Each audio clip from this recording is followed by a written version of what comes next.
അപ്പം നമ്മുടെ കല്യാണ വിശേഷം ദാ ഇവിടെ തുടങ്ങുകയാണ്. അപ്പം ഞാൻ ദാ റെഡിയായിട്ട് നമ്മൾ ഓഡിറ്റോറിയത്തിൽ പോവുകയാണ്. എനിക്ക് ഈ സാരിയും ആ ഒരു ചെറിയ മേക്കപ്പ് എനിക്ക് ഭയങ്കരമായിട്ട് ഇഷ്ടപ്പെട്ടു. ഞാൻ എൻ്റെ ഫോട്ടോസും വീഡിയോസൊക്കെ എടുത്തിട്ടുണ്ട്. ഞാൻ തോന്നുന്നു കുറച്ച് ഫോട്ടോസൊക്കെ ഞാൻ ഇൻസ്റ്റയിൽ അപ്ലോഡ് ചെയ്തിട്ടുണ്ട്.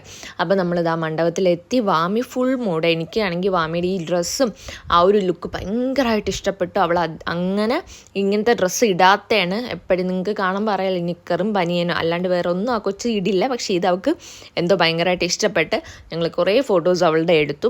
അത് കഴിഞ്ഞപ്പോൾ നമ്മുടെ പെണ്ണിൻ്റെ എൻട്രി ആയി. ഞാൻ അങ്ങനെ ട്രിവാൻഡ്രം വിട്ട് അധികം കല്യാണം പോയിട്ടില്ല. എനിക്ക് തോന്നുന്നു ഒരു തവണ പോയത് എൻ്റെ കസിൻ്റെ കല്യാണത്തിനാണ്, പത്തനംതിട്ട. അത് കഴിഞ്ഞിട്ട് ഞാൻ അങ്ങനെ ട്രിവാൻഡ്രം വിട്ടൊരു കല്യാണം കണ്ടിട്ടില്ല. അപ്പോൾ അതോ കല്യാണമൊക്കെ കൂടി. ഇനി നമ്മുടെ അടുത്ത പരിപാടി ഫുഡ്. എൻ്റെ ഗായ്സ് ഒന്നും പറയാനില്ല, വാക്കുകൾ അങ്ങ് തീർന്നു. എൻ്റെ ഒരു അഭിപ്രായത്തിൽ ട്രിവാൻഡ്രം ഫുഡ് അല്ലാണ്ട് വേറെ ഒരു സ്ഥലത്തെ ഫുഡും കൊള്ളില്ല എന്ന് തന്നെ ഞാൻ പറയും. ട്രിവാൻഡ്രം സദ്യ എന്ന് പറഞ്ഞാൽ വേറെ ലെവലാണ്. വേറെ ലെവലെന്ന് വെച്ചാൽ വേറെ ലെവൽ. ഞാൻ എവിടെയെങ്കിലും സദ്യ കഴിക്കാൻ പോയി കഴിഞ്ഞാൽ ഞാൻ 2 ടൈം ചോറുണ്ണും. അത് കഴിഞ്ഞിട്ട് എല്ലാ കറികളും കഴിക്കും. പക്ഷേ ഇവിടെ നിന്ന് ഞാൻ അധികം അങ്ങനെ കഴിച്ചില്ല, കാരണം എനിക്ക് അത്രയ്ക്ക് ഇഷ്ടപ്പെട്ടില്ല.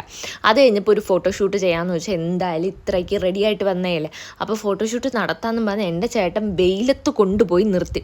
പിന്നെ അവിടെ നിന്ന് നമ്മൾ ഇറങ്ങിയപ്പോൾ ഒരു നല്ലൊരു സ്പേസ് കണ്ടു. അങ്ങനെ കുറച്ച് ഫോട്ടോസും വീഡിയോസൊക്കെ എടുത്തു. അതിനിടയ്ക്ക് വാമിയുടെ ഒരു ഡാൻസ് ഉണ്ടായിരുന്നു. അപ്പോൾ ഈ ഡാൻസ് ഞാൻ ഇൻസ്റ്റയിൽ ഇട്ടിട്ടുണ്ട്, നിങ്ങളെല്ലാവരും കാണണം.